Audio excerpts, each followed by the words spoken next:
কেমন আছো সবাই? আশা করি সবাই খুব ভালো আছো, সুস্থ আছো, আর আমিও খুব ভালো আছি। তো এখন সন্ধ্যে 7টা মতো বাজে, আমি রেডি হয়ে গেছি, যাব একটু বাড়ির সামনেই কিছু কেনাকাটি করতে। ফার্স্টে মিষ্টি কিনলাম, কারণ বাড়িতে একটু মানুষজন এসছে, তো সবার জন্য মা বললো একটু মিষ্টি কিনে নিয়ে আই। সেই জন্য আমি আর দাদুই বেসিক্যালি বেরিয়েছি মিষ্টি কেনার জন্য। আর দেখো রাস্তায় একটা প্যান্ডেল হয়েছে, আমাদের তো কৃষ্ণনগরে জগদ্ধাত্রী পুজো শুরু হয়ে গেছে, আজকে মঙ্গলবার, আজ থেকেই দেখো কত সুন্দর লাইটিং দিয়েছে। তো চলে এসেছি মিষ্টির দোকানে, মিষ্টি কিনবো বলে মিষ্টি নেওয়া হয়ে গেছে। এবার দেখো যে প্যান্ডেলটার কথা বলছিলাম, আমরা তখন রাস্তার অপোজিট সাইডে ছিলাম, আমরা এবার রাস্তাটা পার হয়ে এই সাইডে এসেছি। দেখেছো প্যান্ডেলটা কত সুন্দর করেছে। এই পুজোটা খুব বেশি বড় হয় না, নর্মাল একটা ছোটোর মধ্যেই হয়, তবুও বেশ ভালোই করেছে। আর সবচাইতে আশ্চর্যের কথা হচ্ছে ঠাকুরটা দেখতে গেছি, ঠাকুর দেখতে গিয়ে দেখি কি ঠাকুর তখনও সাজানো কমপ্লিট হয়নি। আসলে আমাদের জগদ্ধাত্রী পুজো তো বৃহস্পতিবার, মাঝে বুধবার বৃহস্পতিবার দুদিন সবাই ঠাকুর দেখে, আর আজকে মঙ্গলবার, তো স্বাভাবিক ঠাকুর কমপ্লিট না হওয়াটাই। তবুও লোকজন দেখো ঠাকুর দেখতে বেরিয়ে পড়েছে। গিয়ে দেখি যে মায়ের চক্ষুদান হয়ে গেছে, কিন্তু বাদবাকি সাজ কিছুই হয়নি, করছে সব। প্যান্ডেলটা তোমাদের সাথে শেয়ার করলাম, দেখো ছোটোর মধ্যে কিন্তু বেশ ভালোই করেছে, আমার তো বেশ ভালো লেগেছে। প্রণাম করলাম, করে ওখান থেকে বেরিয়ে গেলাম। আর বাইরে বেরিয়েই দেখছি হচ্ছে ফাংশান। বাইরে এই ফাংশানের স্টেজটা দেখে দাদু তো আনন্দে আত্মহারা হয়ে গেছে। দাদু বলছে এখন আমি ফাংশান দেখবো, চল ফাংশান দেখি দুজন মিলে বসে, বাড়ি গিয়ে কী করবি। হ্যাঁ বললাম ঠিক আছে চলো। দাদু আর আমি দুটো চেয়ার নিয়ে সামনে বসে বসে ফাংশান দেখছিলাম। ছোট ছোট বাচ্চাদের নাচ হচ্ছিলো, বেশ ভালো লাগছিলো। এরপরে কতগুলো বাচ্চা ডান্স করছিল ইয়োগা কনসেপ্টের উপরে। আমি প্রথম দেখলাম ইয়োগা কনসেপ্টের উপরে ডান্স, আমার বেশ ভালো লেগেছে। এই দেখো এই ডান্সটার কথাই তোমাদেরকে বলছিলাম। যাই হোক, তোমাদেরকে বলি আমি কেন বেরিয়েছিলাম বাড়ি থেকে। প্রথমত মিষ্টি কেনার জন্য, সাথে আমাদের কৃষ্ণনগরে যে জগদ্ধাত্রী পুজো হয় মা বুড়িমার জন্য, যেটা মেন আর কি বুড়িমা, ওনার মায়ের জন্য একটা শাড়ি কিনবো বলে বেরিয়েছিলাম। তো ফাংশান দেখতে দেখতে প্রায় 9:15 বেজে গেছিলো, দোকানও মনে হয় বন্ধ হয়ে গেছিলো বলে আর গেলাম না। মাও বললো যে ঠিক আছে চলে আয়, কালকে সকালে গিয়ে কিনে নেব।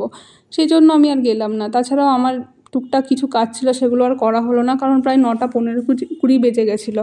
এরপরে আমি আর ভিডিও করতে পারিনি, বাড়ি চলে এসেছিলাম। নেক্সট দিন আবার আমি ভিডিও করছি। দেখো আমি রেডি হয়ে গেছি, ওই যে শাড়িটা কিনেছি বললাম না, ওই শাড়িটা মা সকালবেলা গিয়ে কিনে নিয়ে এসেছিলো। এবার আমি শাড়িটা আজকে দিতে যাচ্ছি, কারণ বৃহস্পতিবারে পুজো আর বুধবার শাড়িটা গিয়ে দিয়ে আসতে হবে। তো আমি বুধবারে বিকেলের দিকে দেখো বেরিয়ে পড়েছি রেডি হয়ে, নর্মাল একটা কুর্তি পরে বেরিয়ে পড়েছি শাড়িটা দিতে, কারণ এখন তো বৃষ্টি হচ্ছে, সেই জন্য মা যাবে না, আমি একাই গিয়ে দিচ্ছি। আর এই দেখো এই শাড়িটা মায়ের জন্য কিনেছি, কেমন হয়েছে জানিও। লাল হলুদে একটা সুতির শাড়ি, আর সাথে আলতা আর সিঁদুরও নিয়ে নিয়েছি। বাড়ি থেকে বেরিয়ে টোটো ধরে নিয়েছি। আমার বাড়ি থেকে খুব বেশি দূরে না বুড়িমার মন্দিরটা, 5 মিনিট টোটোতে লাগে। টোটো থেকে নেমে পড়ছি, দেখো রাস্তায় কত জল জমে গেছে, এত বৃষ্টি হচ্ছে, তবুও মানুষের ভালোই ভিড় ছিল। দেখেছো কত সুন্দর সুন্দর লাইটিং।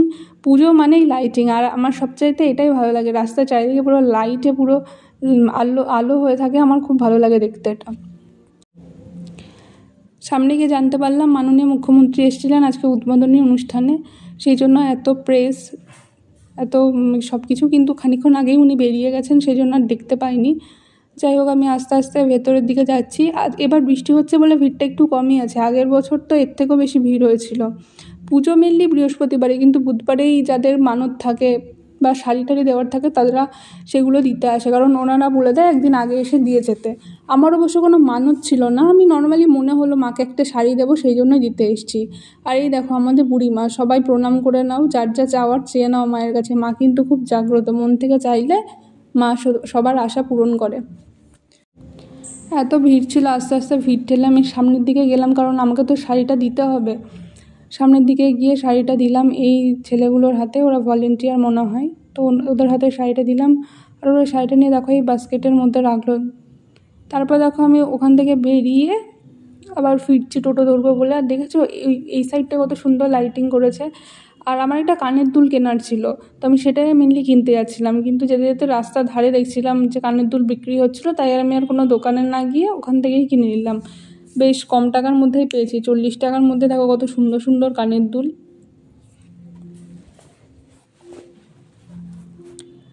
যাই হোক, আমি কানেরটা কিনে নেওয়ার পর আবার বাড়ি আসছি, কারণ বৃষ্টি হচ্ছে তো, সেই জন্য একা একা কী করবো বৃষ্টির মধ্যে, সেই জন্য আবার বাড়িতে আসবো বলে টোটো ধরে বাড়ি চলে আসলাম।